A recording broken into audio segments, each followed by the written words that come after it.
আসসালামু আলাইকুম এভরিওয়ান। আমরা যারা 2-3 মিনিটের একটা গান দেখি, আমরা তারা হয়তো জানিই না যে এই গানটার পিছনে কতগুলো মানুষের শ্রম ছিল এন্ড ঠিক কিভাবে কতটা কষ্ট করে একটা মিউজিক ভিডিও করতে হয়। যাই হোক, আজকের আমার এই ব্লগটা হচ্ছে আমরা কক্সবাজার গিয়েছিলাম আমার একটা মিউজিক ভিডিও করতে, ফুলের গায়ে নামটি। এই মিউজিক ভিডিওটা করতে গিয়ে আমরা কক্সবাজারে ঠিক কি কি করলাম এন্ড কতটা বিপদের সম্মুখীন হয়েছি সব আপনাদের সাথে শেয়ার করব আমার এই ব্লগে। তার আগে বলে নিই, যারা আমার গানটি এখনো দেখো নাই তারা এখনই গিয়ে দেখে আসো KA মাল্টিমিডিয়াতে। এই ব্লগটা দেখলে বুঝতে পারবা এই গানটা করতে আমাদের ঠিক কতটা কষ্ট হয়েছে।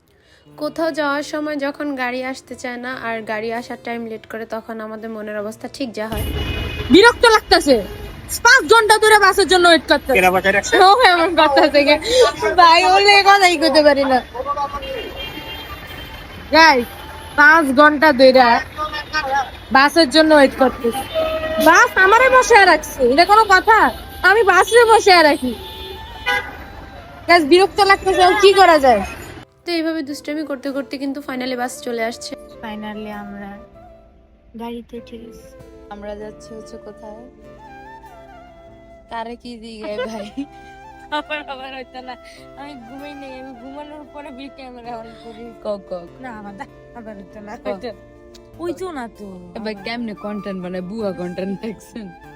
আবার তো এবার বলি আমরা কোথায় যাচ্ছি। আমরা হচ্ছে গিয়ে শুটিং এর জন্য কক্সবাজার যাচ্ছিলাম। আর ভাই, কক্সবাজার যাওয়ার সময় গাড়ি স্লিপার হোক যাই হোক এত পরিমাণে ঝাঁকি যে কি বলবো। তারপর হচ্ছে গিয়ে আমরা এখানে দুপুরের খাওয়া দাওয়া করতেছিলাম। আমরা গাড়িতে উঠছিলাম 9টায় আর এখন বাজে 12:30। যদিও আমরা রাস্তায় অনেক কিছু খাইছি, আমাদের খিদা লাগে নাই। তারপর আমাদের গাড়িটা একবারে সন্ধ্যার আগে আর থামবে না, তার জন্য আমরা একটু খাওয়া দাওয়া করে নিছিলাম। তারপর এই যে এখন হচ্ছে গিয়া সন্ধ্যা হয়ে গেছে প্রায়। তারপর আমরা 7টার সময় গাড়ি থেকে নেমে আবার কিছু নাস্তা করে নিছিলাম সবাই হালকা পাতলা। বলবা না, বুঝছো?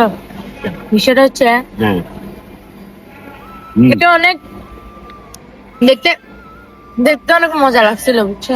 কিন্তু মানে বেড়া চলে আসছে, বদনাম করা যায়। তো যাই হোক, আমরা ঠিক এরকমই, আমরা এইভাবে মানুষের বদনাম করি পিছনে, এটা বুঝাই না। সামনে এসে বলার সাহস আমাদের কারোরই নেই। ভাই প্রথমে কক্সবাজার নেমেই আমরা করলাম ভুল। আমরা একটা আজাইরা হোটেলে ঢুকে পড়ছিলাম, আমাদেরকে একজনের ভুল লোক সেখানে আধা ঘন্টা বসে সবকিছু রেডি করে রুমে যাওয়ার পরে আমাদের মাথায় হাত। তারপরে আমাদের মাথা গরমের ঠেলায় আমরা অন্য জায়গায় গিয়ে রুম বুক করছিলাম, সেগুলো আর ভিডিও নেওয়াই হয় না। যেহেতু আমরা আসতে আসতে প্রায় 10টা বাজছিল, তাই জন্য আমরা হচ্ছে রেডি হয়ে একটু বিচের দিকে যাব। তো আমার এই ড্রেসের কিছু ভিডিও দেখে অনেকে আমাকে জিজ্ঞেসও করছিল যে আপু এই ড্রেসটা কোথা থেকে নিয়েছিল। তো আমি এই ড্রেসটা গাউসিয়া থেকে নিয়েছিলাম। ভাই, এই ড্রেসটার প্রাইস ছিল 5,500 টাকা। তো যাই হোক, সুন্দর করে রেডি হয়ে ঢং ঢং করতে আমরা চলে যাচ্ছিলাম। সেখানে আমাদের ডিরেক্টর, ক্যামেরাম্যান এন্ড আমি এন্ড আমার আপু, আমরা যারা যারা গেছিলাম আগে। তো ভাই, অনেকেই ভাবতেছো যে শুটিং করতে শুধু আমরা এই কয়জন গেলাম না, রে আরো অনেক মানুষ আসতেছিল, বাট আমরা একটু আগে চলে আসছিলাম। তারপরে এই যে রাতের অন্ধকারে সমুদ্রের ঢেউ উতাল পাতাল কিছুই বুঝতেছিলাম না, শুধু সাউন্ড পাচ্ছিলাম যে কিছু একটা ঝড়ঝাপটা। তবে মজার ব্যাপার হচ্ছে আমার আপু জীবনে প্রথম কক্সে আসছিল, আমি অনেকবারই আসছি, কারণ আমার বাসা থেকে যখনই কেউ কক্সবাজার আসতো আমরা আসতাম, আমার আপুর জ্বর থাকতো। যদিও এইবারও আছে, বাট ওকে আমি এইবার না নিয়ে আসবোই না। তো যাই হোক, তারপরে হচ্ছে আমরা একটু কেনাকাটা করছিলাম হালকা পাতলা, যদিও কিনি নাই, দেখছি বেশি। ভাই, আমাদের কাজই হচ্ছে মানুষকে ভালো পথ দেখানো। তো ওইখানে একটা কুটুমবাড়ি রেস্টুরেন্ট আছে, কেউ যাবা না। কুটুমবাড়ি রেস্টুরেন্টটার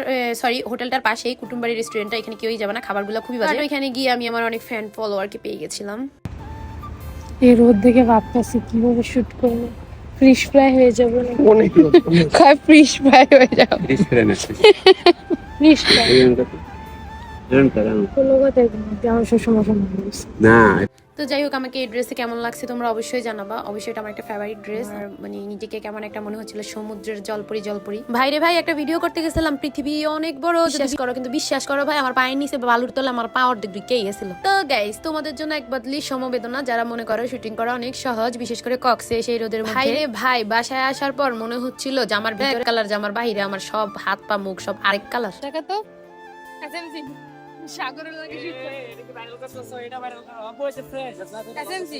ফ্রেশ খান, ভালো তুই মানুষের আমার মতো। কথার মধ্যে বাবা এটা না, এটা প্রমোশন হলো গাইস। এই ভূতের কেউ চিনে না, ঠিক আছে?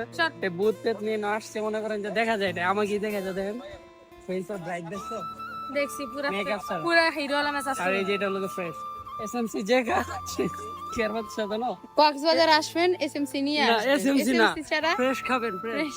আমি একটা অ্যাডভার্টাইজ করতেছি, তুই এমন তো এই হচ্ছে আমার সে আদরি গানের আর্টিস্ট, যে হচ্ছে গিয়ে মিস্টার শিফা। যাই হোক, সে হচ্ছে আমার সাথে ঝগড়া না লাগলে তার পেটের ভাত হজম হয় না। সেও আসছিল এখানে অন্য একটা গানের কাজে। তো যাই হোক, আমার এই গানে আমার আর্টিস্ট ছিল তারেক, যাকে মোটামুটি আমরা মোটামুটি কি মনে করেন যে আমাকে যারা চিনেন না তারাও চিনে। কাজ সে আপনাদের সবাই ছোটবেলার ক্রাশ। এক তো ভাই গরম, আর এক তো এই গুহার ভিতরে ঢুকাইয়া দিছে, দেখো তো কেমনটা লাগে। ভাইরে ভাই, মনে হইতেছিল আমি একটা পোড়া আলু আর আমাদের গুহার উপরে আগুন জ্বালাচ্ছি। গাইস, সকাল থেকে শুট করতেছি, বুঝছো? কিন্তু একটা প্যারা লাগতেছে, সেটা হচ্ছে শুট করতেছি, আমি কিন্তু রিলস করতে পারতেছি না। এখন তো কি হয়েছে, রিলস করব না তো এটা কোনো বিষয় না তো। আমি হাঁটতে হাঁটতে কথা বলে রিলস করব, নাইচে পারবো না, কি হয়েছে, সমস্যা তো নেই। আর তোমাদের কারণে হয়েছে, বুঝছো, তোমাদের কারণে। তো যাই হোক, আমরা হচ্ছে গিয়া কন্টেন্ট ক্রিয়েটার বা রিলস মেক করি, আমাদের যদি কোথাও গিয়া রিলস মেক না করতে পারি যে অবস্থা হয়, আমারও ঠিক তাই হয়। Guys, এরা হচ্ছে গিয়া ঝাউবনে ডিজে পার্টিতে যাচ্ছে। হ্যাঁ, আজকে নাইট ক্লাবে। এদের ড্রেস আপ দেখে কেউই বলবে না যে এরা কোনো একদম রোমান্টিক গানের শুটিং এ যাচ্ছে। ঠিক আছে, আসলে পিচি পিচি লাগতেছে না, হেয়ারটা চেঞ্জ করে লাগবে। বাবা যতই ওর লগে ঝগড়া করি, আমার বোন কথাটা মনের মতো কইছে। আমারও এমন মনে হইতাছিল যে ঝাউবনে ডিজে পার্টিতে আসছি, কারণ ভাই রে ভাই আমরা যে ড্রেস নিছি, ও ওয়াও, শুধু ঝিকিমিকি ঝিকিমিকি করতেছে। বাট সত্যি বলতে আসলে কিন্তু ড্রেসটা অনেক ভালো লাগছিল ভিডিওতে। যাই হোক, আমাদের গানের জন্য এইসব ড্রেসই পারফেক্ট। ব্যাপারটা এটা না, ব্যাপারটা হচ্ছে সকালেও খাই নাই, আর দুপুরের খাবার মাত্র এখন খাইতে আসছি, টাকা তুলতে হবে, আমাদের টিকিটের টাকা দিতে হবে। বুঝছো? এখন খিদা লাগতেছে, বা কেন জানি খাইতে মন চাইতেছে। তো ভাই না খাইতে দাইতে পারা পাগল হয়ে গেছিলাম। এই হচ্ছে আমাদের শুটিং শেষ হয়ে গেছিল। এই হচ্ছে পরের দিন। আমরা সারাদিন ঘুমাই, সন্ধ্যাবেলায় এসে এই যে আমরা এইরকম সমুদ্রের মধ্যে ছোটাছুটি করি, কারণ হচ্ছে আমরা আগের দিন শুটিং করছিলাম, সো আমাদের কিছুই করা হয় না, একটু ঘোরাও হয় না, কিছু খাওয়া হয় না। বাইরে ভাই কক্সবাজার থেকে যাওয়ার সময় যদি আচা চকলেট কোনো কিছু নিয়ে বাসায় না যায়, বাণিজ্য থাকতো না। তো আমাদের ব্লগটা আজকে এই পর্যন্তই। সবাই গিয়ে গানটা দেখে আসবেন, কে এ মাল্টিমিডিয়া। আল্লাহ হাফেজ।